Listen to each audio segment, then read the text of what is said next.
Fight, fight, fight! Bite, bite, bite!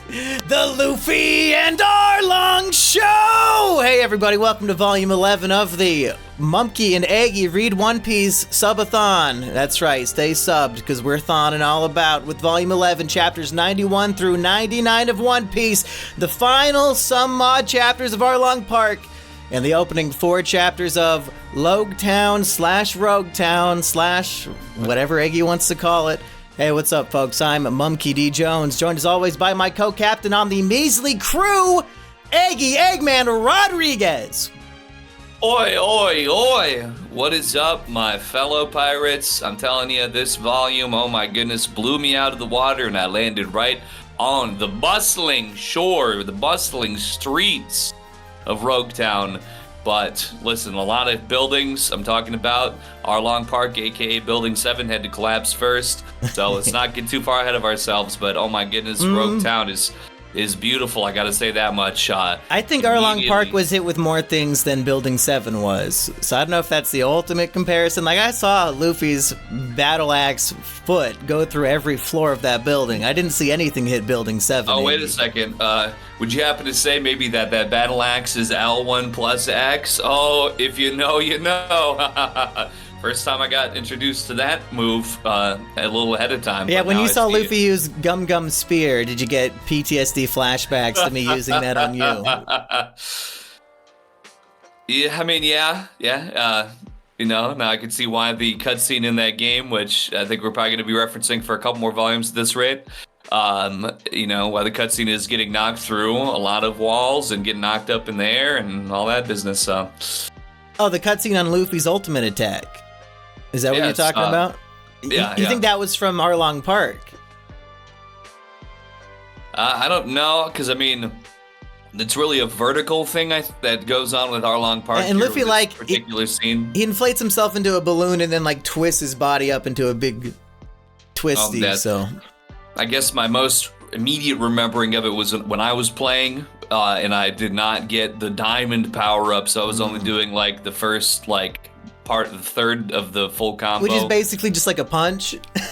Like, why is that part? A lot of walls. I mean, but through a lot of walls, and a lot of walls got knocked out here too. Shout out to the women getting it how they live. Now, we should point out, Eggy might have accidentally got a minor spoiler, because I did tune into the Eggy Rumble stream, and he was streaming One Piece Grand Battle to grind up and get ready to fight me on this channel coming up soon.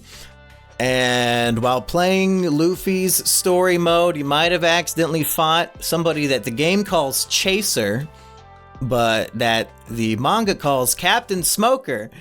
And despite not revealing his powers here in Volume 11, Eggy might have gotten spoiled on what exactly Smoker can do. Is that safe to say? Well, I will say this. I skipped all the dialogue. There was some strange abilities I was seeing that I can't quite say 100% for sure. Chaser in the game, yeah, that's kind of a strange name, because as we, once again, get a little bit ahead of myself here, but when he arrives in this volume in the manga under the name Smoker, why, he's smoking quite, what is he's like running two up giant like 3 cigars at all times. Yeah. You thought Sanji smoked a lot. Like, I mean, how does he maintain his cardio? That's a lot of smoke to be going through. Maybe that's part of the special powers. I didn't read any more, but I mean, something's got to give here. That's all I'm saying. Smoking a cigar reduces your hunger, right? Isn't that kind of what tobacco does sometimes? I believe nicotine is being a stimulant. It does suppress appetite. So that's why he has such 8-pack abs, because he's smoking 2 cigars at all times. There's something from last volume from the Oda Q&A SBS that I forgot to read that I think is a little bit intriguing, Eggy. What do you think of this? Okay. Now, this is not even a question, but it is addressed as a question. It says, I'm so glad that Brother Sanji is a ladies' man and not a gentleman's man. Do you remember what Oda said in response? I do not. One word. He said, indeed. He's also glad that Sanji's not gay. Like, he has to be receiving thousands of questions. He chose to put this in the publication. Like, hey, everybody, just so you know, I'm also glad Sanji's not gay. I'm gonna just say this real quick here. Sanji, okay, he loves the women, yes. But he's a little bit simpish, flamboyant. You might say. He's he's a little over the top with it. And yeah, if he was gonna be so, I almost feel like in his behavior with the fighting cooks, that almost is like being a man's man, the way that he handled himself, though. Obviously, yes, I understand what he's getting at here with the gay thing, but, being a man, he was not sensitive. He came up as a young boy among the fightingest crap cooks that the East Blue had to offer. He could take it and dish it like anybody's business.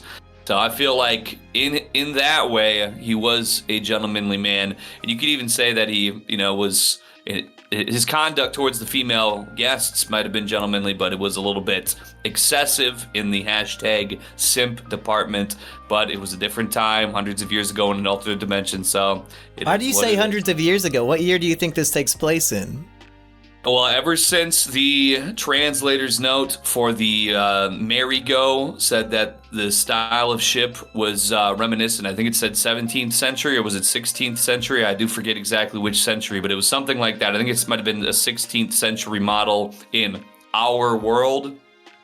So from here on out, yes, I'm going to refer to this as like the year 1500 in an alternate dimension, even though that might be completely off base.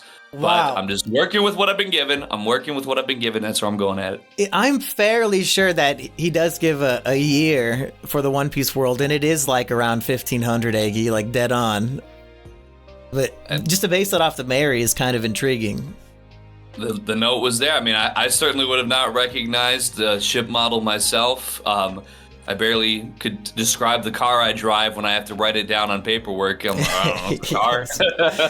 I couldn't tell you the color of my car that's sitting 10 feet away from me in the parking lot right now. So, or the driveway. I don't live at fucking Good Lots or whatever, but Big Lots.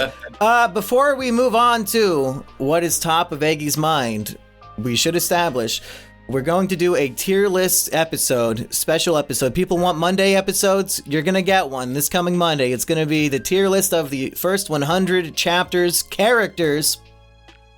And I'm thinking, Aggie, maybe after this episode, but before that episode, you should just read chapter 100.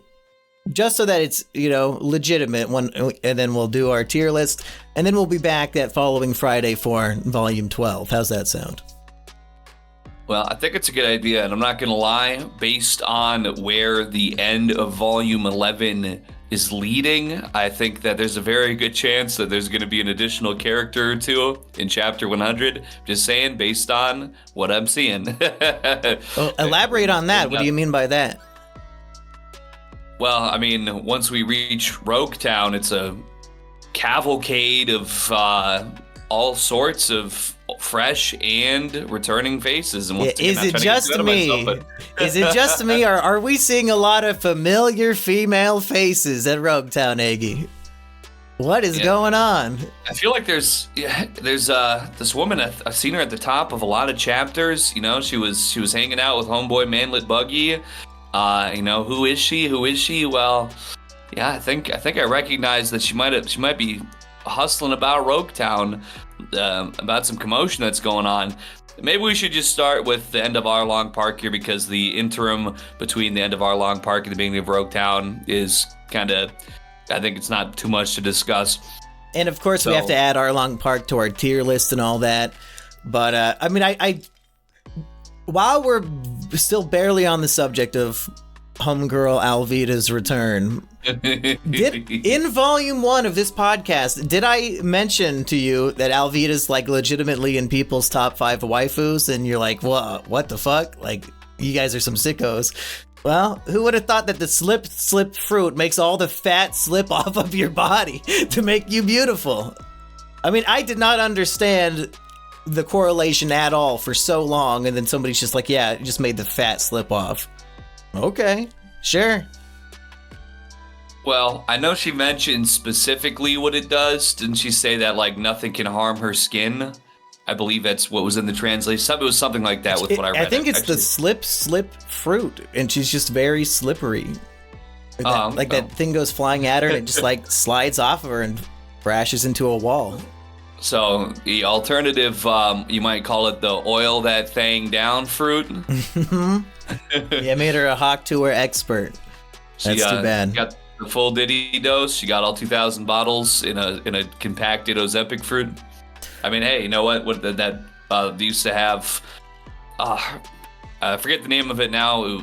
There was some sort of additive they had in food like 20 years ago that was supposed to, like that fake fat or whatever, it was supposed to reduce the calories and made people like defecate their brains out. So that was like the proto Ozempic, but with laxative properties. Anyways, probably reading too much into it, and I don't think it even existed when this was printed. But so I guess a lot of things slipping. Yeah. 11 minutes in, Aggie, let's begin talking about the opening chapter, or really wherever you want to start with the end of Arlong Park. Take it away. Well, I think we ended chapter 90, but volume 10 with Arlong getting his teeth literally kicked in, and he said, "Boom! Guess what? Bigger than ever." And he dropped a couple sets of teeth, and he's going chomp chomp. And I think that's where we, which he still is approaching in the same manner here. But there's a particularly humorous panel where Luffy has a set of Arlong's teeth in his mouth. Yes. And I paged back over that a couple times over the last few days or whatever. And every time I see it, I want to just keep laughing at it because it's great. And as you may recall, the final panel of the previous volume, Luffy says like he has a fun idea for a new technique. And this is what he's referring to, I have to imagine, is just put the teeth in your own mouth. Yeah, you know, as a wise man once said, "Let me see your grills, grills." Well, this is a rare set right here. I mean, not too rare because they can get produced at will, apparently, but also only from one shark man, Mr. Arlong. So they do some chomping at each other back and forth. Fight, bite. Mm-hmm, that's right. That's right. Where's the clapping on here? Let's see. We haven't done any soundboards on this channel, I don't think. Give me that clap, brother. Oh, I turned off Discord sounds because Heartsy kept messaging us about being a manlet, so I had to turn them off. Hey, you know what? Big ups, though. Hashtag the struggle is real. But Luffy, he just does not have the jaws I'm talking about. Hashtag black pill. He did not have the strong enough jaw. He's a jawlet, so getting mogged by that superior Sharkman jaw. He just can't bite to win the fight. And Arlong, you know, it's not just the vicious hook nose or his chomping teeth. He has shark dart, which is not as fun as lawn darts, which I like to throw at beer cans. It's a family tradition we do. But shark dart. I think in Grand Battle, that translation calls shark darts shark and awe, like shock and awe. So which pun do you like better?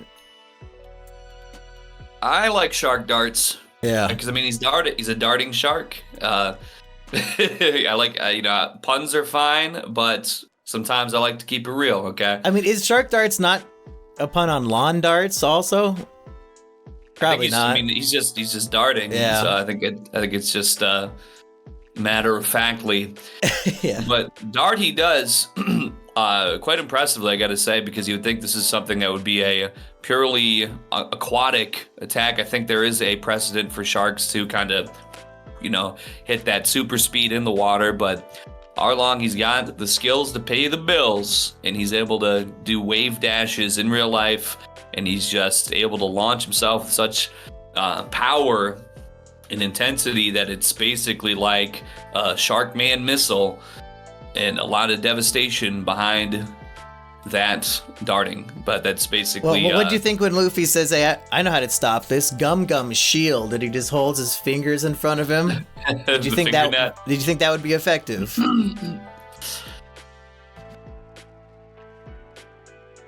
I did, just because I just suspected that would be how the story was, would continue. Like it's, that would be the natural progression. But Did Luffy get the idea for this fish net from his fight with Don Krieg of getting caught in that net? I could see that.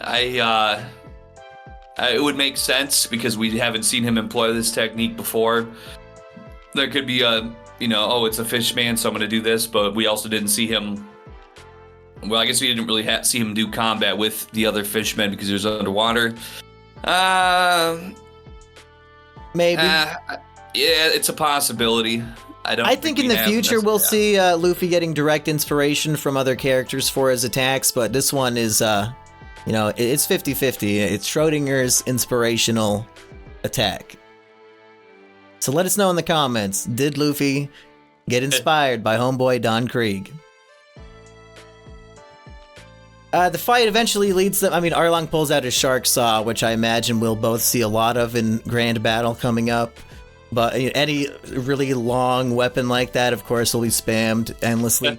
But the fight ends up in like the top floor of Arlong's tower, where Nami's slave chart room is. What do you think of this, Eggy? Well, I had my suspicions when they ended up in the room of all the maps, and Arlong is like, this is these great works. This is what years of Nami's work has provided us, and I'm gonna have her chart all the seas of the world, and then maybe I'll let her go at that point. I had my suspicions in a couple different directions. One of them was that everything was going to be destroyed, or that he would start tearing up maps or something like that to enrage, and like it would provoke and escalate.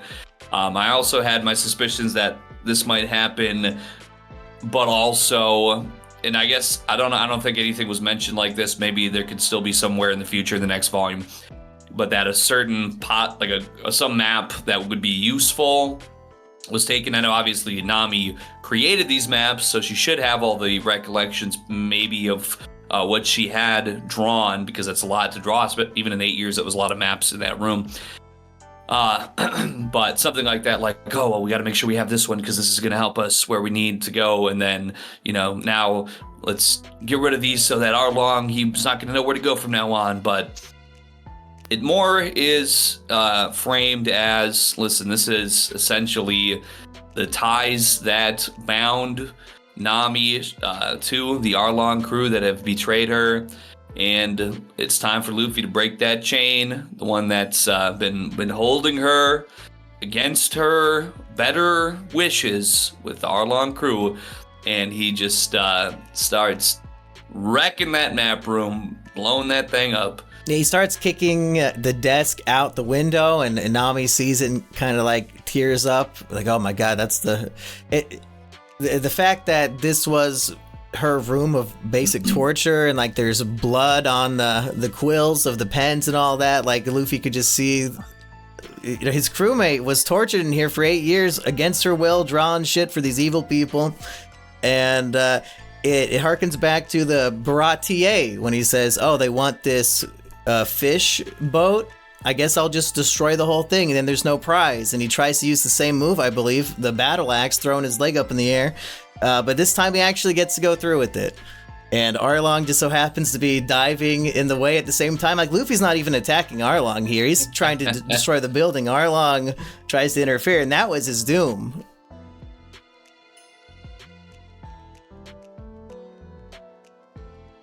You know what's funny? In my notes, I literally did write entire building implodes like Building 7. I think we had the same idea going with that one.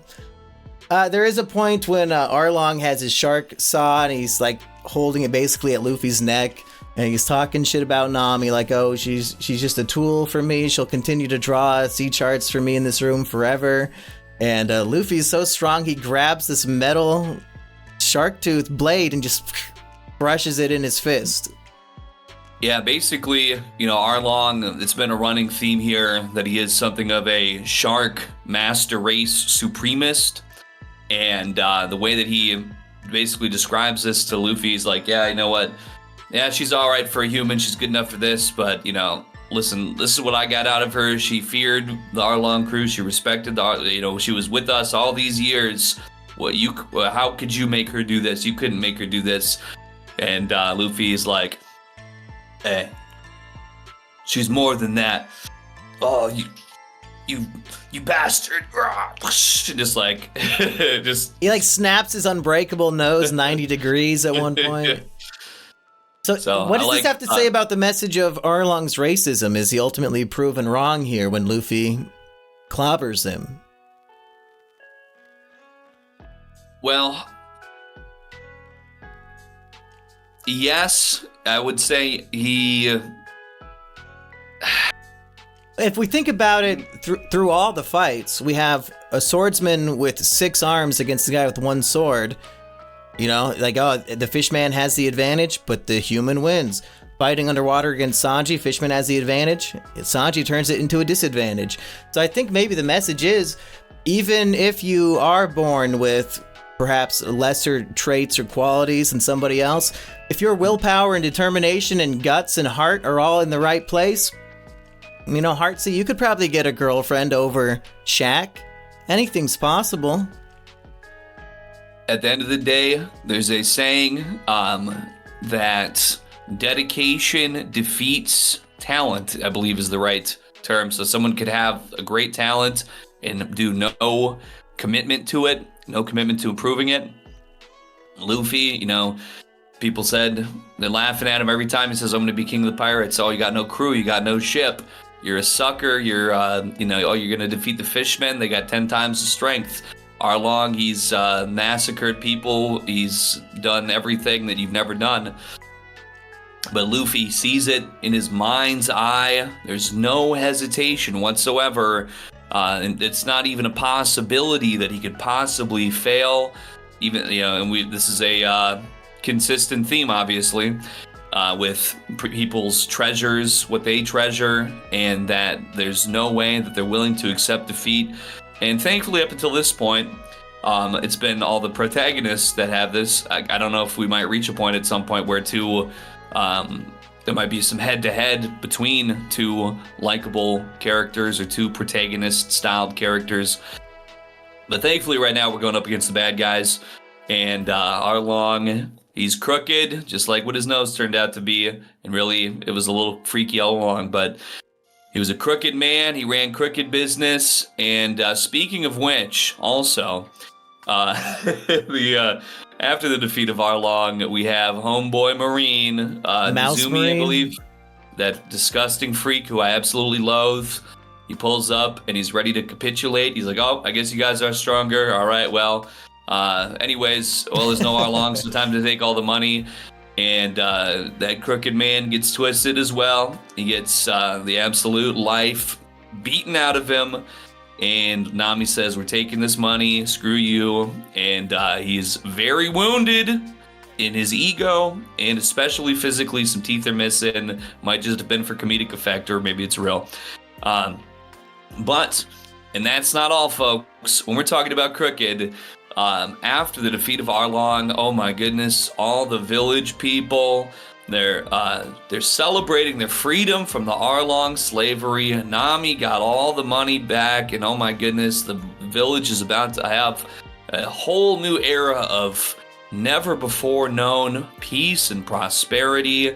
They're feasting, it's all great and lovely. Nami, she's getting her Arlong tattoo that she stabbed at perfectly removed as best the technology can. She's getting a new tattoo based on her heritage.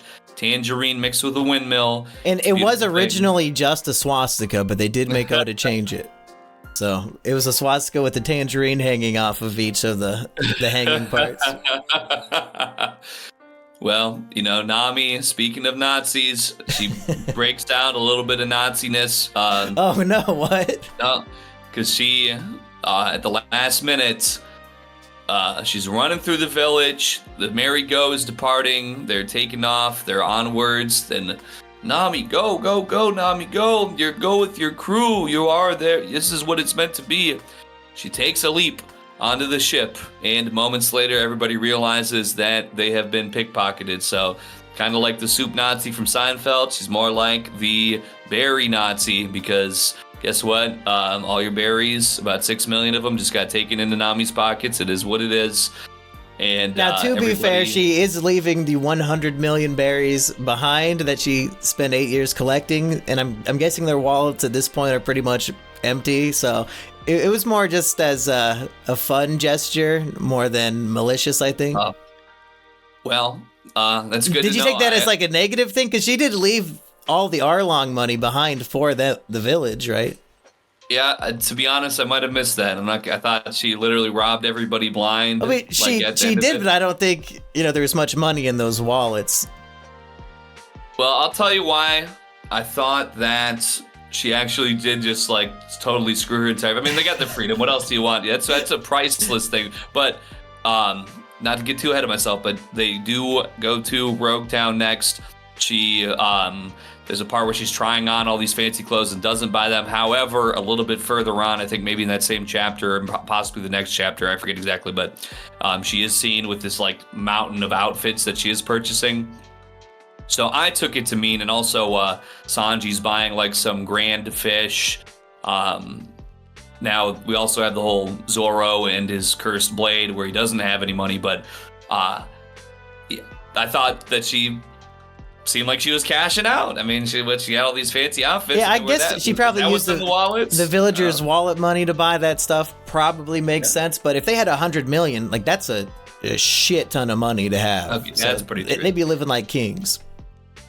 All right. Well, yeah, my reading of it was a little stilted then.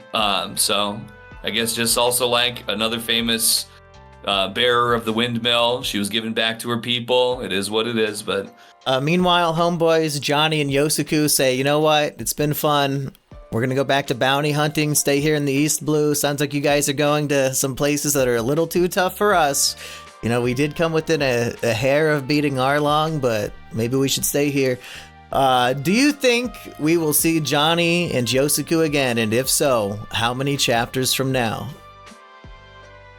I think we're going to need probably at least...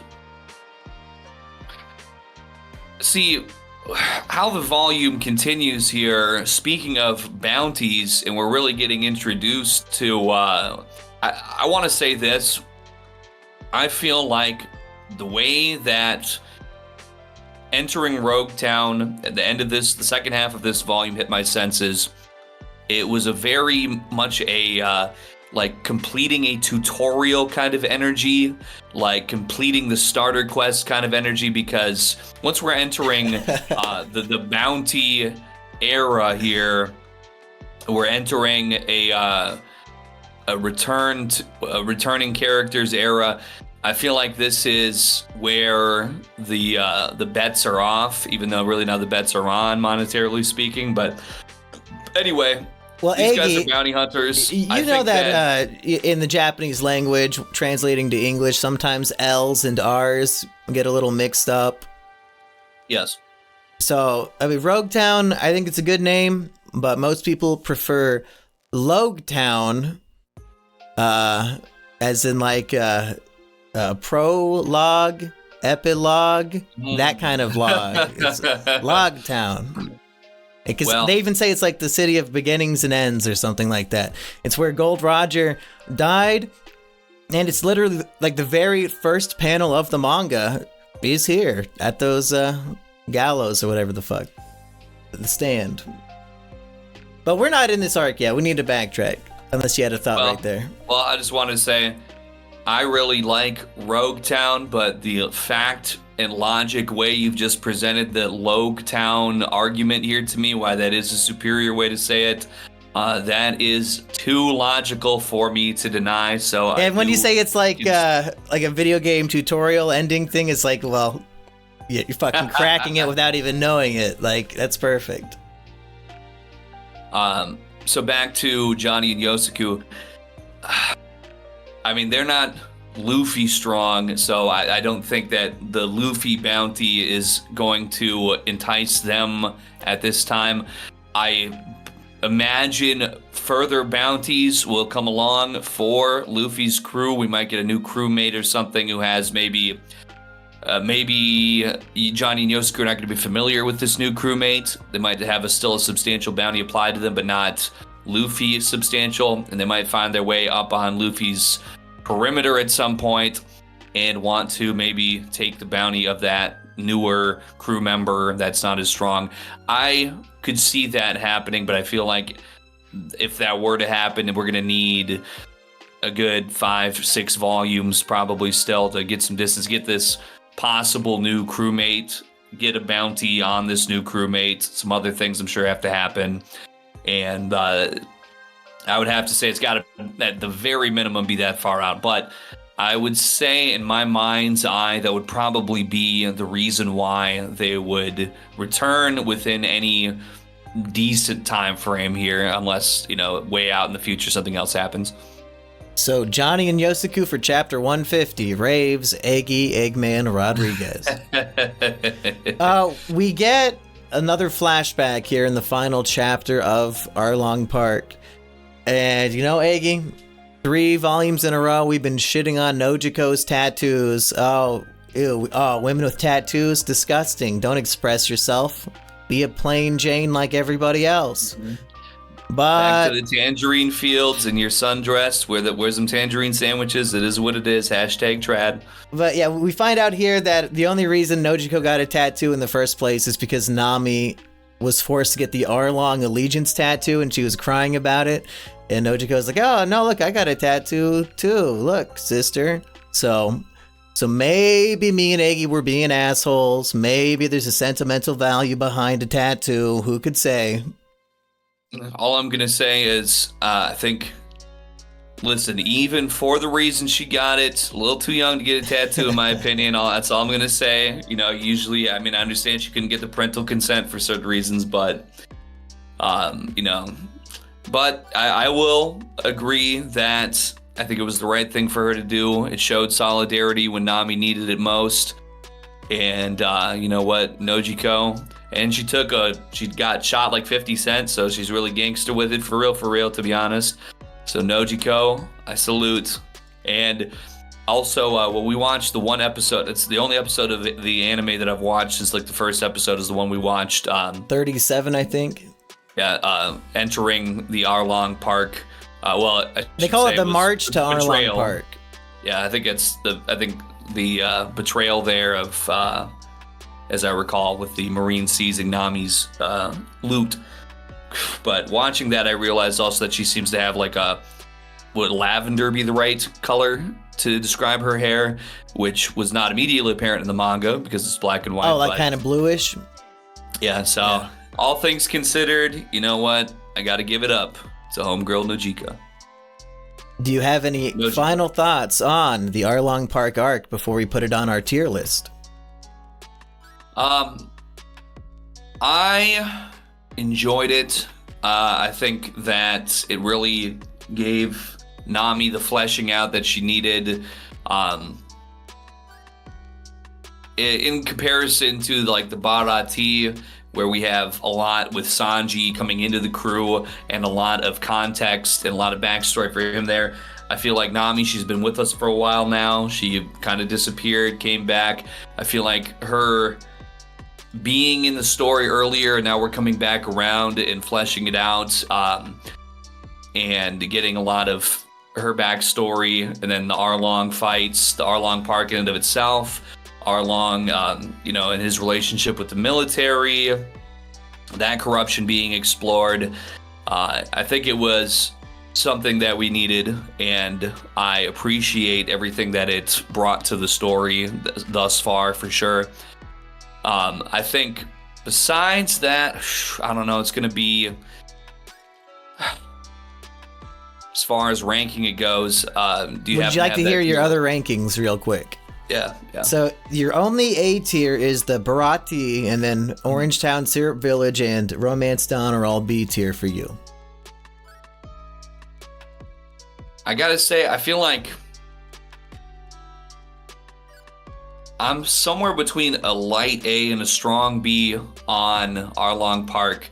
I think I probably, just for what it brings to the backstory for Nami. It's very emotional, and we see really the whole situation with the corruption of the Marines, and there's a lot of emotion behind it that really resonated with me, and just how detestable some of our villains are here, and how gut-wrenching a couple of these scenes are, coming, this impoverished foster parent background. It's such a heartstring tugger. I feel like it's pushing it over into A tier for me, just for how impactful that was. Overall, besides that, the Fishmen, yeah, they're cool. I don't feel like they were necessarily as engaging as Don Krieg and crew, considering, the starvation and everything that goes on with their, but it's pretty close. I think it's gonna be enough to push it into A tier for me. But below Barati. Yeah. That's fair. Yeah. For me, I'm going to say Arlong Park is the king of the A tier, the peak of One Piece so far, but just a little bit above Baratier for me. I love both of these arcs, and I'm glad that they're back to back. Gives you just a very solid chunk of great One Piece after the hump of Syrup Village that some people have to get over. I want to say, when I was in the midst of that sweet sticky syrup, it was delicious. It was nurturing, just like I was a honeybee. But as we move forward, upward and onward, I kind of see where they're coming from, and that might continue. It was like the best just keeps getting better. Mm-hmm. So I kind of feel that, but I stand by my original assessment of it. Yeah, I would say in terms of sad moments and things that make me want to cry, the Sanji backstory is still the peak, but the burning rage I feel from the Arlong Marine and Nami betrayal plot of all of her life's work getting stolen away from her, the righteous indignation and fury that boiled within me, it was palpable, and that's been a lifelong feeling that pops up every time I read it again. Those sons of bitches, how could you do this to Nami? The best fights so far, personally, if I had to rank Luffy's fights, might be unpopular opinion, I have Krieg a little bit above the Arlong fight, just because I love those images of him punching the steel cape, or the spiky cape. There's stuff like that here in the Arlong fight too, but I don't know, something about it just slightly peaks it up for me. But otherwise, the other fights I think were superior. Sanji fight might be my favorite fight in the whole thing so far. Usopp gets a proper fight, more or less. Zoro fight, at least he wins this time. What did he do against Mihawk? Yeah, that's of course an epicer fight, if epicer is a word, which it's not, but I don't know.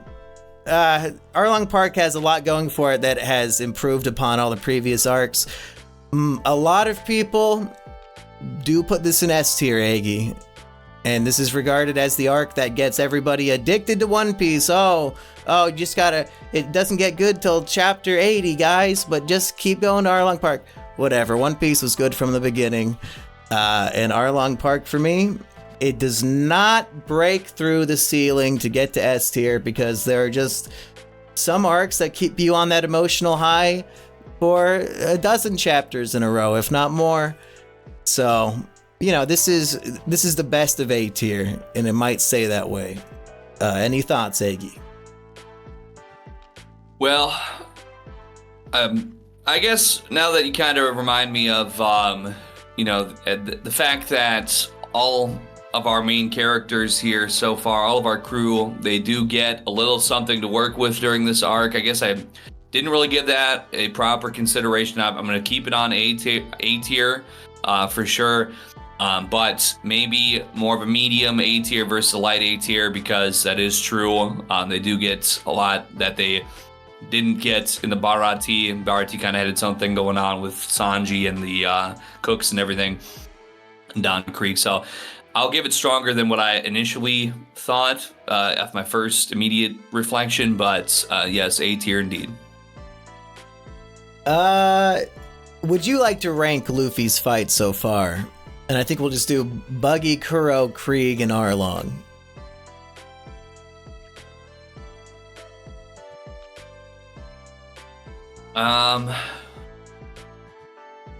Yeah, I'm gonna say, from top to bottom, well, probably Krieg at the top. I'm gonna follow that up with Arlong, Kuro after, and I think Buggy at the bottom. Yeah, that seems about right. I like, I know he's surely going to probably be relegated. I don't expect to see him again soon, but the whole the cat thing with claws and Kuro and everything like that, I'm fond of it. It's not substantial enough to rank any higher, I don't think. But as far as just how much I enjoy the energy and the dynamics and the content of that fight, I really do enjoy it a lot. But I'm going to keep it fair. I think it's going to be my ranking from top to bottom. Okay, Aggie, should we talk about the cover stories, or should we move into Loguetown? Well, I gotta say, I think we might want to talk about these cover stories just based on what's in Loguetown. Because, do explain.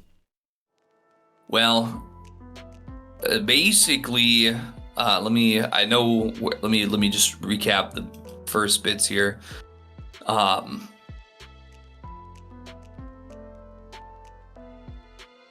Because I forget exactly how it leads to, but so the last volume ended off with Helmeppo's pointing at us like, oh, there's something coming, and he's freaking out, and then we find out, opening of the next volume, it is Vice Admiral Garp's ship, because they're gonna transfer the Morgan prisoner over to him. Yes, and well, Morgan, he ain't going down. He ain't going for that, as they say. Excuse me. So as he approaches, Mr. Garp, he's gonna be swimming with the carps because Morgan says, "Fuck that," and gives him a little blood spurt going on. Yeah, I think it says like Garp let his guard down, and he's just getting slashed up. Now, Morgan is a captain, right? I don't know Marine ranks that well, but a vice admiral. I think admiral is pretty much as high as you can go. There's like the head admiral, then admirals, and then vice underneath. So he's like third highest in the military, getting fucking slashed down by a lowly captain of one branch. Like, this is pathetic. Yeah, I mean, definitely there should have been some kind of checks and balances here for this transport, especially since we're boarding a ship here where his son, and this plays into the situation here, but his son is on the ship. Helmeppo's there. Yeah, it seems like a bit of an oversight on the Marines, and I'm going to assume that this was just a folly on their part, and there's no greater meaning beyond incompetence. But yeah, basically from there, Morgan, he takes Helmeppo and grabs him, and he takes him hostage on a little rowboat.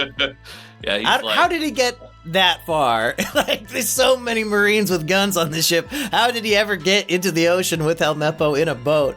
We kind of just skip over that part, but I mean, hey, listen, if I saw a guy that size with a giant axe handed, I saw him just kill like one of the highest commanding officers I've ever known in a single swipe, they might be pussying out, I'm not gonna lie. But the fact is that he grabs Helmeppo, who looks like a freak in every single panel here, but I guess that's normal for him. He's terrified. And he is heading out on an escape boat or some kind of lifeboat of some sort, and heading off away from the transport ships. And I feel like us covering that before Loguetown, just considering what's about to come up in Loguetown here, and I'll try and be kind of poignant with my words here, but just with everything that's going on there, it might not be the worst place for him to show up right about now, because they got a lot of interesting company at Loguetown. So if he needs a place to kind of dock and maybe get a meal and get his mind right, Loguetown might be the place to be for Captain Morgan and Helmeppo. The Marines are aiming a cannon at their little escape ship, and I guess they're just like, we can't let Morgans escape. Let's just blow him up and kill him. Fuck the hostage. Who cares? And homeboy Kobe, horrible sniveling coward his whole life, Kobe. He stands in front of the cannon. He refuses to let them kill his friend Helmeppo. So 2 weeks ago, Helmeppo was threatening to murder Kobe, pointing a gun at his head. Now Kobe stands in front of a cannon to protect him. Beautiful friendship on display, Iggy. That's right, and that is, it's quite the panel here because this one Marine kind of looks like Dick Tracy. He's got like a fedora on. He was in the live action, I believe. You probably saw him. He's like wearing like a fedora and a trench coat. Yeah, now that you mention it, I think I do recall that. Kobe's eyes are literally breaking through his glasses. He's got huge giant fangs. His shivering is making his entire body like a wave format. He's just shooting. He's only facing one direction, but he's shooting in every direction that he can. And Helmeppo, it looks like a melting mushroom. So quite the visual on that particular piece of art there. But I mean, it's a sharp turn from our Buggy's adventure because, well, Loguetown is on its way, and we're about to meet some of our. And this is also why I kind of have the idea in mind that the cover story could then lead into the next part of the story based on what happens here in Loguetown. So connect those dots for me. So your prediction is Captain Morgan and hostage Helmeppo are going to come up on the shore of Loguetown while Luffy and the gang are here? Well, just for the fact that as we get into it, I would not have thought this prior, by chapter 97 or whatever, as I'm seeing this go on, I would have not connected this, but once Luffy and his crew are in Loguetown and they run into Alvida and Buggy, Moji and Kabaji, homeboy Richie, here. Our favorite character. That's right. Gonna get S tier on the tier list coming up next Monday. Once I saw them and I see Morgan making his escape, I mean, where's he going to go? I'm sure he could go somewhere. There's a possibility, but an immediate connection was drawn there to me they just pulled up. Obviously, by the end of the volume, things are getting very hectic, so that would, probably dissuade them, or maybe it's the perfect time for him to slip in and evade any Marine intervention because the Marines are already preoccupied with all this other crazy stuff that's going on. So, speaking of which, should we dive into the first 4 chapters of Loguetown? Yes, sir. Or Loguetown, or Roguetown, or Roogtown, however the fuck you want to say it. Well, what pops out first, Iggy? Because there's a lot packed into these 4 chapters already. Well, I think my first thing after I read through these chapters was, Nizumi, I believe, right? The Marine, I think that's the Mouse Mr. Man. Marine there. He says 30 million berries on the head of Monkey D. Luffy, dead or alive. And this is like when you turn your light on outside during an insect swarm or something, it immediately is like the spotlight is on Luffy in ways that I could not have possibly predicted. The biggest bounty of the East Blue, it looks like. Yeah. What was Arlong? Fucking 20? 20. Yeah, that's bullshit. So people are like, as they're printing the bounty, I think they're like, this is insane, but this guy is crazy. He needs to be stopped immediately. And this is what I did not expect this before we even get to Loguetown. Mihawk. Yes. I asked you, when are we going to see Mihawk again? You're like, I don't know, 200 chapters. Well, I mean, we are seeing him here.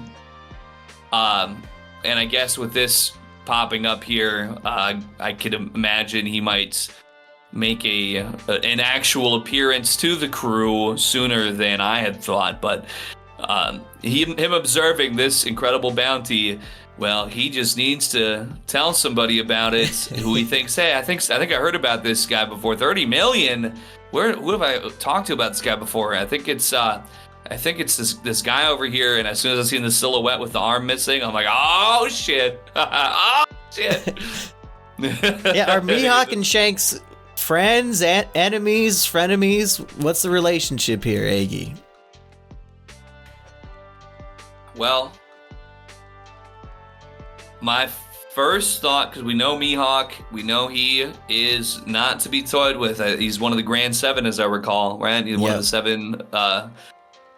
Yeah, so Shanks ain't no fucking seven warlord, you know? Mihawk's got a whole title.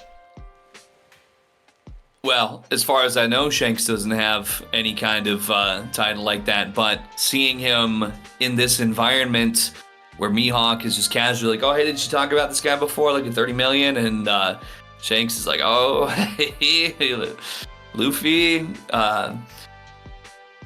That, in my mind, I'm like, okay, this is putting a sort of a ballpark figure on where Shanks's power is currently at, because we know where he was at from Romance Dawn. We haven't really seen him since. So to be in that company of Mihawk on a casual basis like that, that's making me think, okay, you know, we're getting a feel for his power, and I feel like that's ringing a high power level in this environment.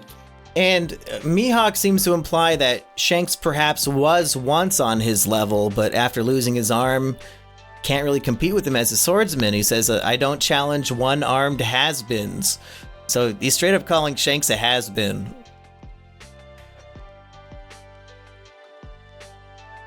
Yeah, I kind of took it as like a playful thing, but I mean, that's true. I don't know if I have the context to where that would be legitimately making sense. So, but I kind of felt like he was maybe just goofing with. I mean, yeah, a little playful banter, maybe you might say.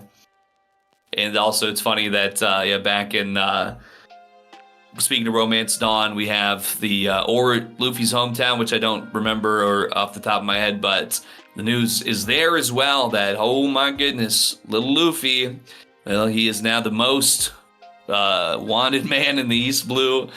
And the mayor, I don't know, this shout out to all the mayors out there, but this is Mayor Whoop Slap.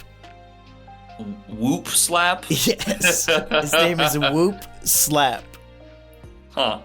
And when they were doing the worldwide character popularity polls a couple of years ago, a YouTuber named Grand Line Review got all of his fan base to vote for Whoop Slap as their favorite, and they got him into like the top 50 or something.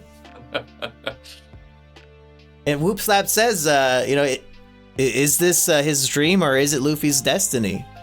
Bringing in that question.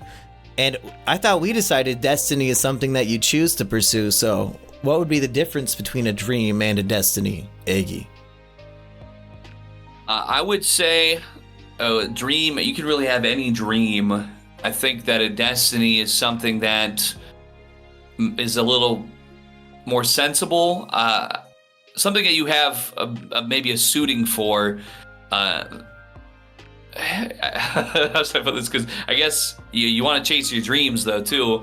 So you can chase any dream, but I think there are certain dreams that make more sense to chase. And I think that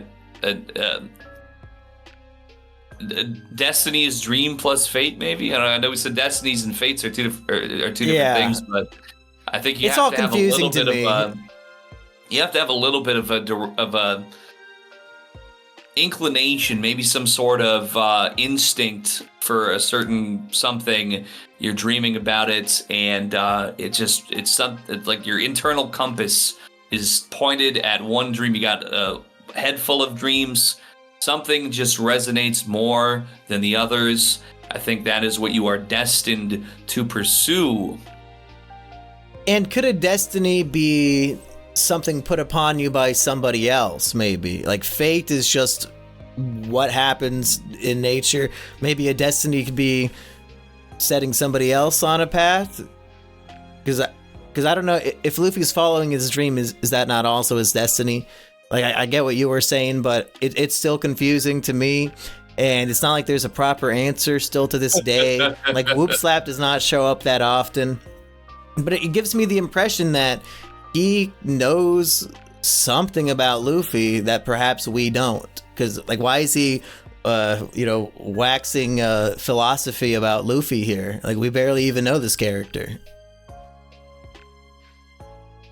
That is true, and I guess he would be something of an authority for Luffy's backstory beyond what we've been told, with him being the mayor of the hometown and all. Yeah, there's a chance he was like friends with Shanks when he would come to visit, So I think Whoop Slap knows something about Luffy that we don't know. But I don't know. There's legitimately still not an answer to this 25 years later.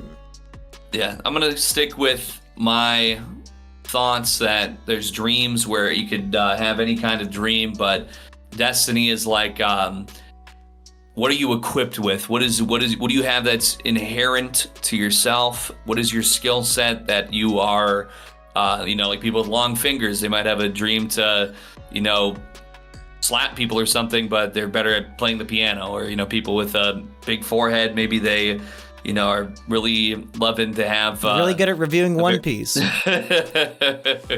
got to kind of, go with what you know. And I think a destiny is to take what you're given and make the highest level of achievement with what you've got. You might dream otherwise, but your destiny, I think, is working with what your inherent abilities are to the maximum. Okay, thankfully, everything we've said so far is in Chapter 96, and I think it's good for us to go through Loguetown one chapter at a time. Here's some of my notes for 96. Nami decides that, even though her character motivation for being obsessed with money so far has been to help her village, we get one panel of her saying, well, if I'm going to be a pirate, I want to be a rich pirate, so I will still obsess over money. And I'm glad I saw that this time, because that was one of my big complaints about Nami in the past, was like, why does she spend the whole series obsessing over money? I thought that would be taken care of after Arlong Park. Like, what the fuck is her motivation now? Well, there it is. Oda just wants to keep this character trait going, and I guess that's fine. Meanwhile, Usopp accidentally gets a bunch of hot sauce in his eyeballs because Luffy's jumping around, getting kicked by Sanji. Hey, you know what? Usopp, he's a fantastical man, I believe is the grammatically correct way to say this. He came out of his village with his father was a pirate, and he didn't really get to spend time with them. He had a lot of imagination. I think we're seeing, such creations as the hot pepper star. He's toying with that idea. I think we're seeing here he's not afraid to use his imagination. He's not afraid to experiment. He seems to have been afraid sometimes in the past of like certain dangers, but I think we're getting a little bit of his creativity there, which unfortunately does not go so well. But hey, he's not blind, so he'll bounce back. When Luffy finds out he has a bounty, he's laughing about it. He thinks it's the funniest thing in the world, but he doesn't say, "Look, I have a bounty." He keeps saying, "We are worth 30 million. We." So I thought that was. It was pretty great. He counts his whole crew as part of his bounty. I could see Don Krieg boasting, "I'm worth 18 million. I'm the 18 million berry man." But Luffy, he spreads the wealth, spreads the love and the praise and all that. So I thought that was good. Let's see, what else from Roguetown? Oh, Usopp, the back of his head is on Luffy's poster, and he's like, "Oh, look, I'm famous all over the world." He's pointing at it. That's right. But we skipped over Zoro when they get to Roguetown and all split up to do their own little hobbies and chores. Zoro runs into a female swordsman who defeats two pretty large dudes, but then she's like clumsy, awkward girl and trips over nothing. And homeboy Zoro, he has a few thoughts on this woman, Aggie. Well, yes, he is was that? I mean, we've all had that time in our life where we said, "Oh my, is that a girl that plays video games?" Wow. Well, no, see, Zoro said, "Was that a swordswoman?" And how intriguing, how fascinating, and how I think there's a bit of a deja vu moment. I think maybe I misread that, but when he kind of gets like a glimpse of her, and it kind of is like a whoa moment. Well, I mean, when he looks at her, does he think that she looks like anybody? Well, I think visually, and also the fact that she displays the sword skill, it reminds him of the girl that he trained with that passed away. Oh, wait a second, hold on, wait, whoa, hold on. Wait a minute. Now, I'm a little foggy here. Did I possibly say something once upon a volume that this woman that allegedly died, his childhood friend who he trained with allegedly died, maybe did not actually die? Maybe it was something that I can't remember if it was hidden from how exactly I was deducing that. They said she fell down the stairs, but... Yeah. I'm a little suspicious here. I mean, as some woman that looks like a very specifically age-progressed version of this friend who is also a very talented swordswoman. Yeah, but Zoro has green hair. She's going to forget what he looks like. She doesn't recognize him if this is Kuina. Hey, did she get amnesia falling down the stairs? That's plausible. Yeah, okay, I'll take that. Yeah. A little bonk on the head, a little, but then her natural destiny for her inherent sword skills brings her back up on the sword front, but some of those other memories not there. Okay, yes, I'm running with this for the time being. This seems plausible. Okay, she has a dream too. We don't usually get like I guess we are seeing some Marines who might not be so bad in this. Tashigi is the name of the Kuina lookalike, Tashigi, and then her captain Smoker. When is the ice cream scene with Smoker? Is that coming up in a chapter or two? I don't want to skip ahead too much. That's chapter 98, but we'll get to that. But Kuina, her dream is to collect all of like the rare, famous swords in the world to get them out of the hands of pirates and criminals and bounty hunters. And she hates the idea of a sword being used to make money. She has great respect for it as like an art form and swordsmanship and all that. Her only problem is she's a bit of a clumsy woman. So much like Kuina, might not be destined to be the ultimate swordsman, who can say? I mean, you'd have to be pretty clumsy to fall down the stairs, maybe. I'm trying to think of like a modern parallel here to like, we're talking about collecting rare weapon, really any rare item, rare weaponry to, I guess this would be like, hate to keep falling back on Adolf, but there's some people out there that would like to collect certain rare items that maybe he possessed, so it doesn't fall Hitler's into canoe. Any chud hands who would, these are for historical purposes, so that certain things never happen again, that people want to own them. But some chuddies out there would want to own them to empower certain things. So maybe, hey, you know what? Big H, he's got the fits all parallels, so it is what it is. But that's something there to ponder. But we know who Oda's grandfather served in the Marines with. Okay, we know what war was happening in the 30s and 40s. We're not stupid. So Zoro goes into a sword shop. This girl, I don't know, did she follow him in? She just happens to show up too. I guess she had a sword that was getting sharpened that she needs to pick up. And you wanna take over the discussion of the sword shop scene, because there's a lot to it, I think. Yeah, so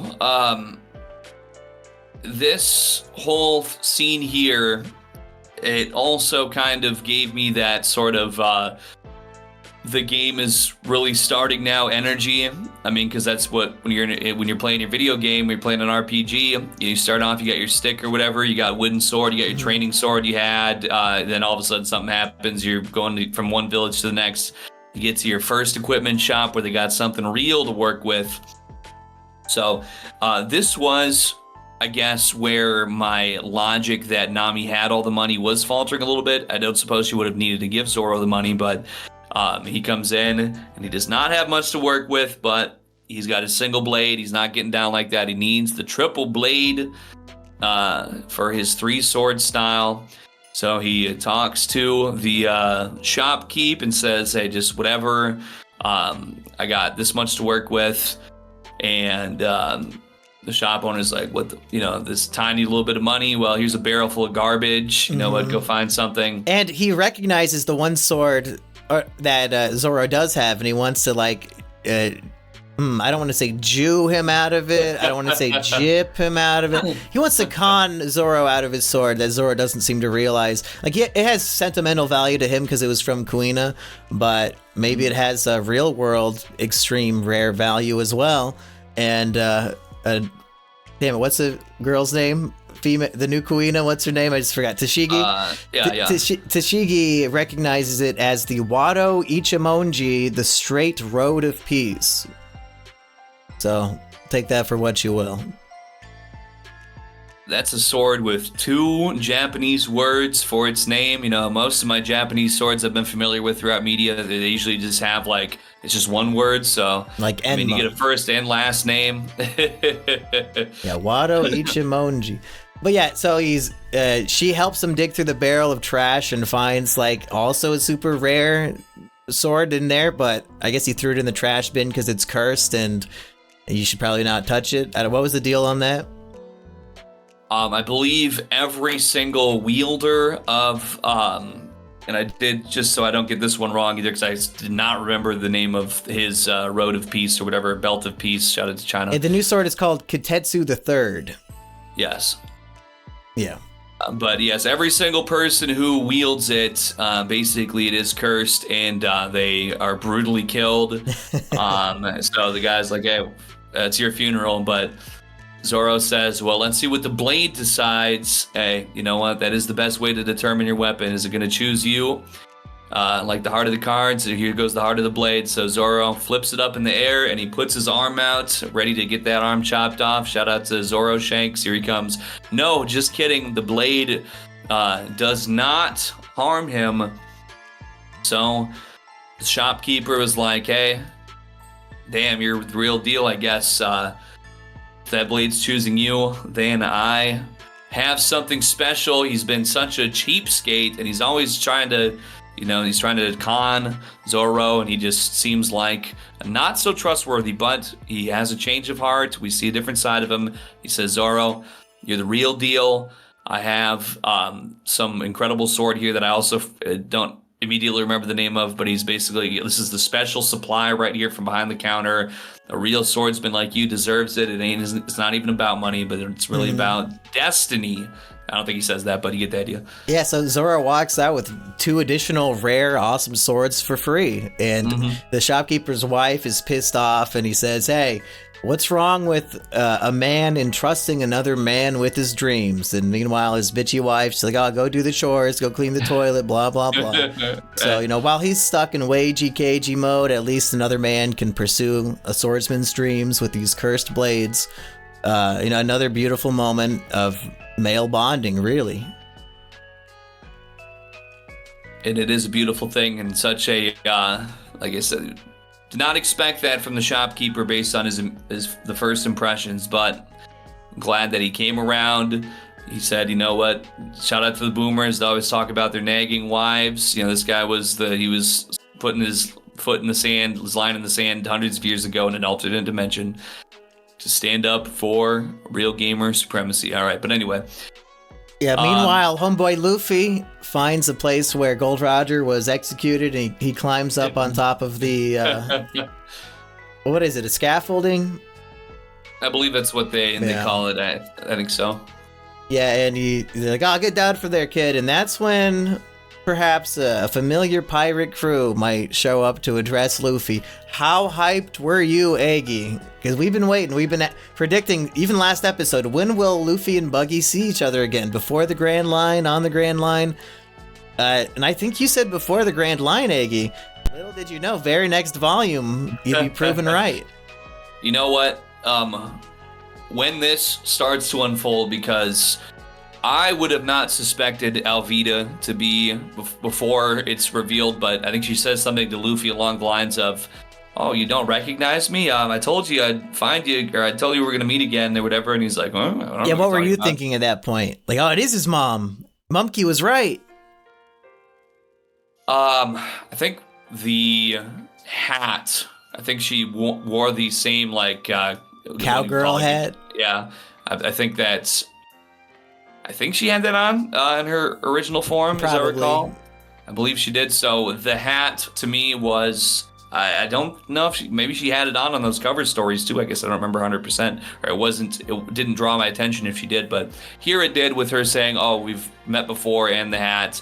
I pieced it together there. But as this is going, considering I think what was it, 1 or 2 chapters prior, we have Mihawk and Shanks discussing the bounty.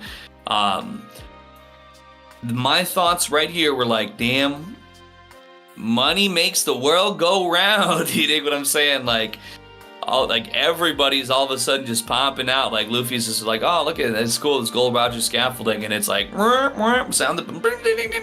They're coming for you. There's a payday right there, everybody. Hey, look, 30 million, 30 million. Read all about it. Read all about it. Yeah. So she pops up, talks about her devil fruit power, and I think then I think Buggy pops up, or was it? It's like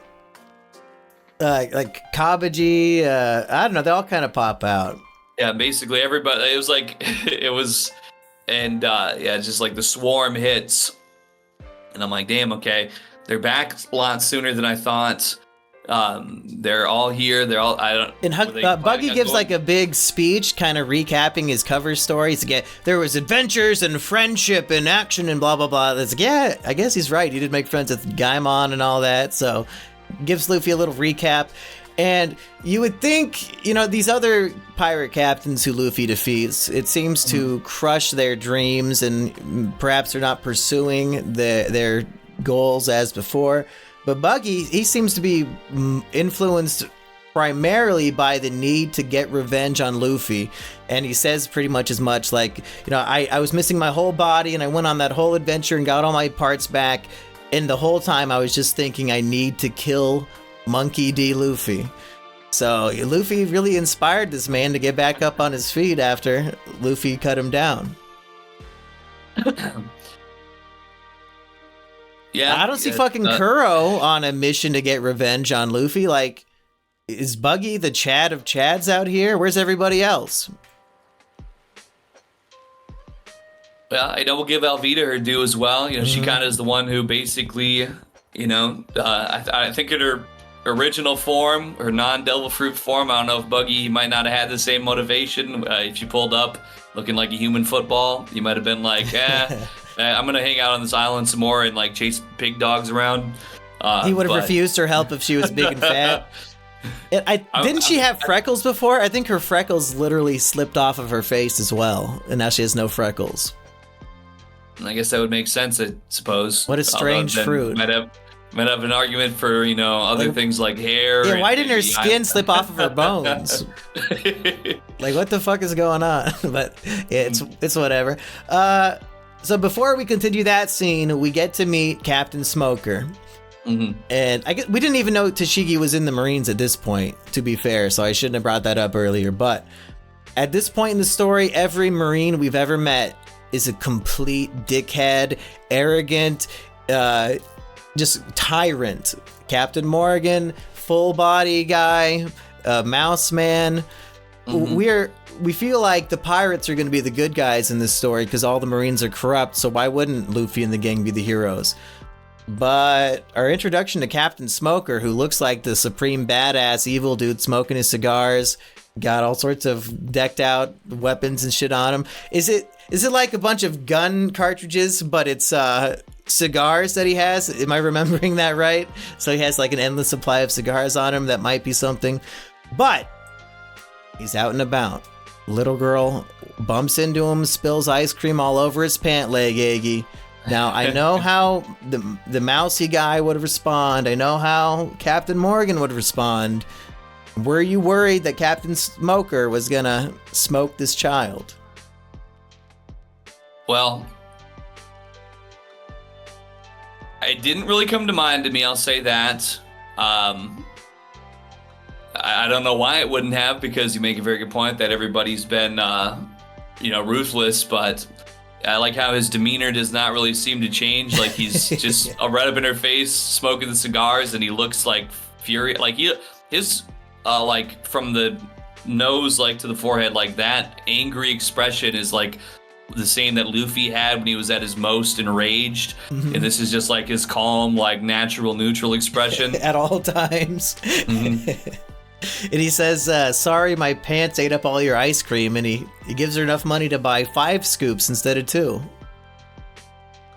Donald Trump would be shitting his pants. That's right. These ain't no McDonald's scoops. Shout out to the story of this week, depending on what time you're hearing this particular upload. So, Aggie, if the cliffhanger for this volume is Captain Smoker saying, no pirate has ever gotten off this island, gotten away from me, and we see that this guy's actually kind of a good guy. Like, we have no reason to think he's villainous in any way. He's a Marine captain and Luffy's a pirate. How do we feel about that? Like, do we want Luffy and the pirates to win over a good Marine? How do we rectify this?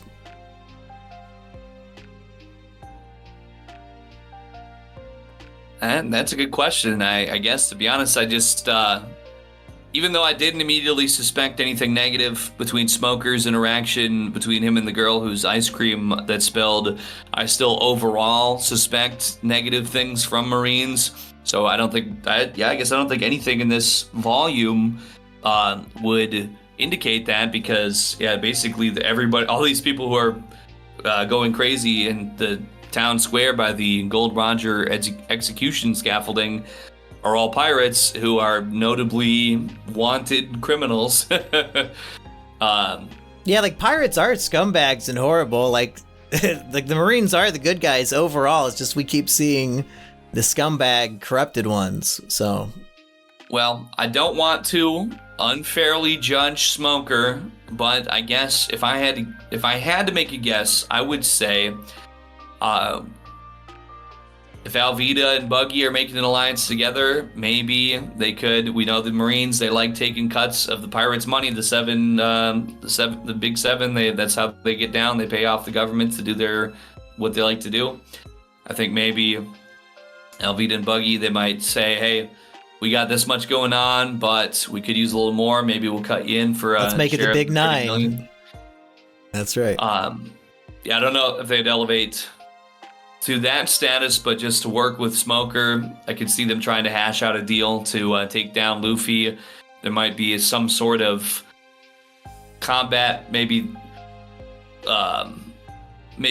Luffy's crew might once again re-defeat Kabaji and Moji. Yeah, if I recall, doesn't we don't get an answer to that? Wasn't Moji and Richie about to burn the ship to the ground? The Straw Hat ship? We don't get a resolution to that yet. I think Usopp and Nami were running in the direction of the ship, so that's another question. Do you think Usopp and Nami can take on Richie and Moji?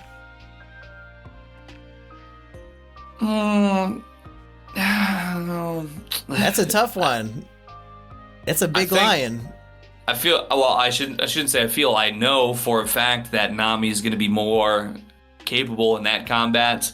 Usopp, I could see him, maybe the Pepper Stars, maybe they're all finished up and ready to go. Maybe he's gonna blind Richie. Richie's gonna go fucking run off in the ocean by accident. Maybe they whoop Kabaji or Moji with their own abilities after they lose a little bit of that heat. But I guess, this is what I could see as some sort of lower level combat that is an exhibition of the might of Luffy's crew. Smoker gets some kind of word on that, and he goes, okay, this guy's a big fish in this pond right now. this seems to be our number one. Take this guy down. Okay, maybe we can employ a mercenary style with Buggy and Alvida. All right, you're gonna help us take this down. We'll give you a share. Maybe they'll say we'll wave you off for now. That's probably the most likely thing I could see happening that would make the most sense to me with my mindset right now.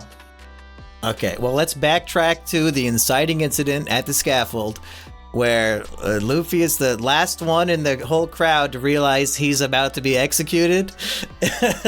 Like, he's like, oh, cool, I've never seen an execution before. And Buggy's like, we're killing you! And then at that point, Luffy kind of freaks out, like, wait, what?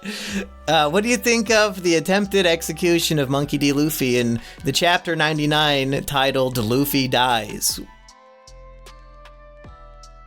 Well, I'm going to keep it real, to be honest, a little bit, Deus Ex Machina bullshit, maybe? Yeah.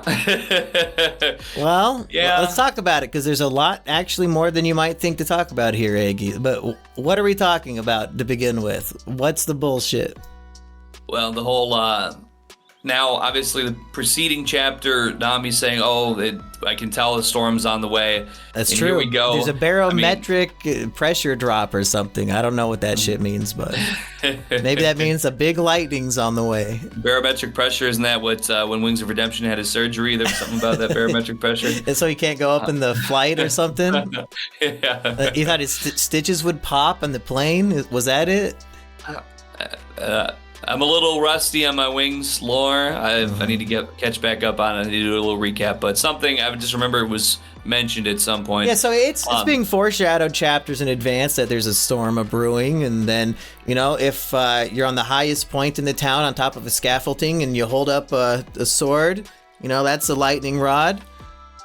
Okay, you know what? All right, that's fair. I did not give that probably the proper consideration. I was just more like, okay, here we go. Yes, I'm about to kill Luffy.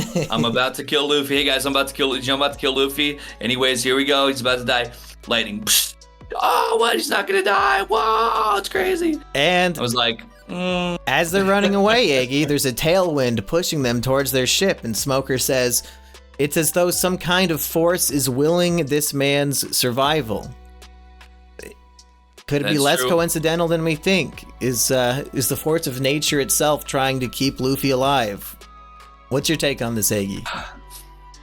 Well, this might be a little bit of that fate. This might not be destiny here, folks. This might be some fate right here, because beyond that, I believe he also, he kind of has one of those anime moments where he's like, wait, he smiled. He's smiling at his own execution. There's only one pirate that's ever smiled and laughed at his own execution. I think it was laugh, actually. Gold Roger! And then all of a sudden everything's going on, and there's this mysterious, the nature itself seems to be willing the survival of Luffy and crew. Well, that is a little suspicious, seeing as we're at the site of Gold Roger's execution, and all of a sudden all of this mysterious stuff just kind of starts happening all at once. Something a little supernatural, you might say. Sanji says, do you believe in a higher power? In Zoro, homeboy atheist, fedora-tipping Zoro says, don't talk nonsense. Is there a god in this world protecting Luffy? Well, it does seem a bit much for the spirit of Gold Roger to be able to do all these things. But like Luffy, does he have, I don't know if I could say at the moment that he has like God's favor. Is he one of God's chosen people? I'm not sure. That also seems a bit strong for me to presume at this point in the story, but it's quite the coincidence how everything goes down at the conclusion of this chapter here. Mm-hmm. Let's go back to when Smoker's eyes are bloodshot, and he's like, he laughed at his own execution. Only Gold Roger's ever done that. What is the significance of that? Of a man laughing in the face of death, and that only Luffy and Gold Roger have that? Like, does that mean anything to you? Because that's kind of interesting. Would you be laughing in the face of your execution, Eggy? I think you probably would, wouldn't you? I'll say this much, and maybe this is something I could track here. I would do that if I believed in no uncertain terms that what led me to this outcome was justified and righteous. You would laugh in the face of a righteous killing of yourself? You wouldn't laugh harder if it was injustice and it's like, oh, my life was a comedy, I'm the Joker, look at me. This is the ultimate punchline to the life I lived. I feel like in the heat of the moment, probably not. It would probably be more solemn. Just to keep it real, because because if I'm really going like really Joker mode, I feel like there would have had to have been like a reason I could justify preceding this, even if it seems crazy. I feel like I would have that to where I could build off of. But if it was really just like kick them while they're down type of like my life was a tragedy, not really it's a comedy, but the fact of being like, oh wow, ain't that something? Well, I probably the idea might be there, but I think when I'm really there, like, fuck, it's probably more realistic. Just gonna keep it real.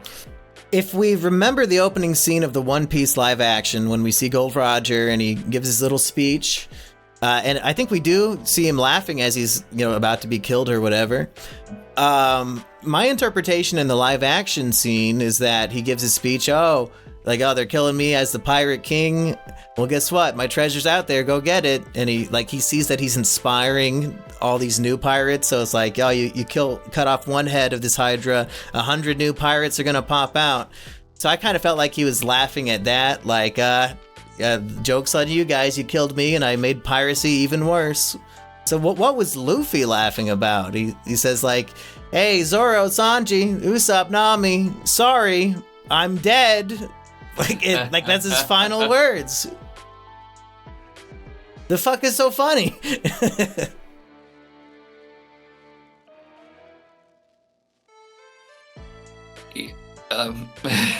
Maybe it's just very ironic to him, like, oh, I had all these dreams and it's gonna end where Gold Roger ended.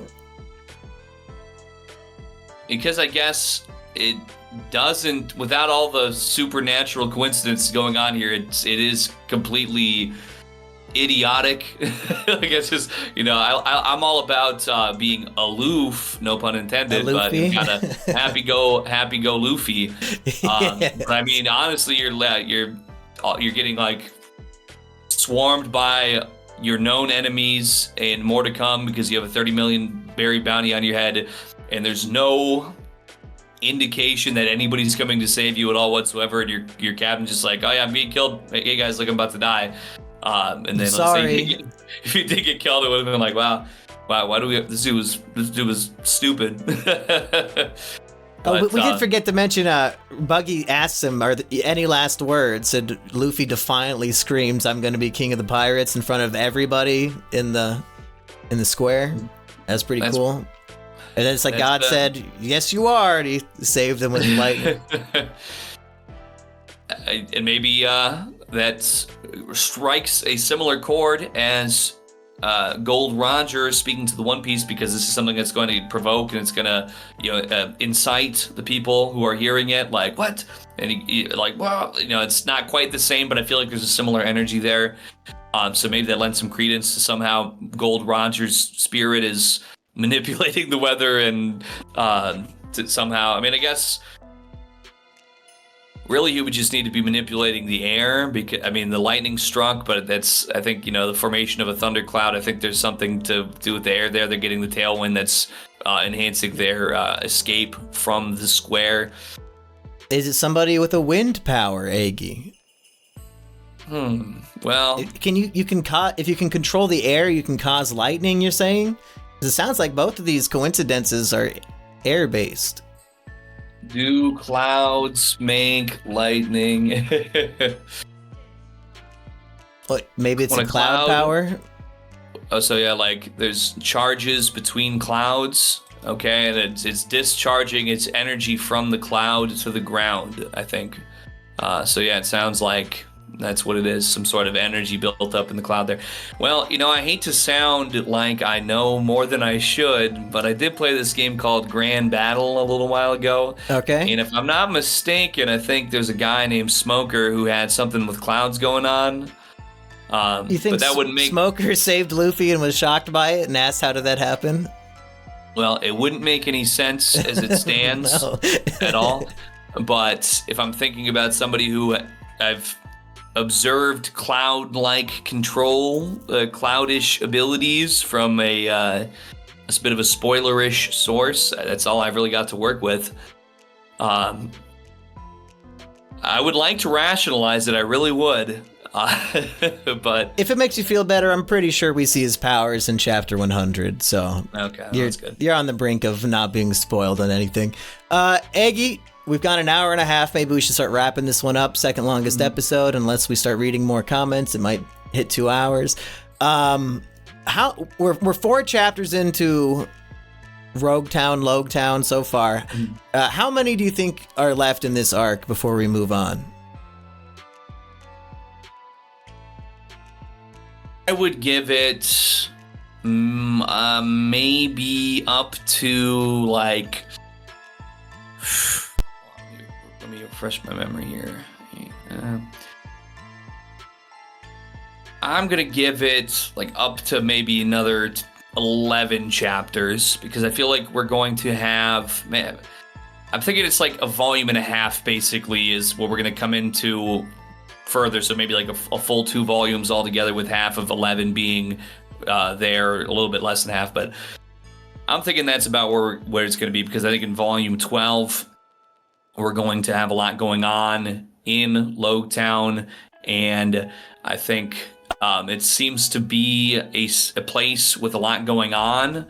I think if we have some conflict, the resolution afterwards could take a little bit longer, like we had basically just an entire chapter of this volume that was sort of the aftermath of Arlong's defeat and then moving forward.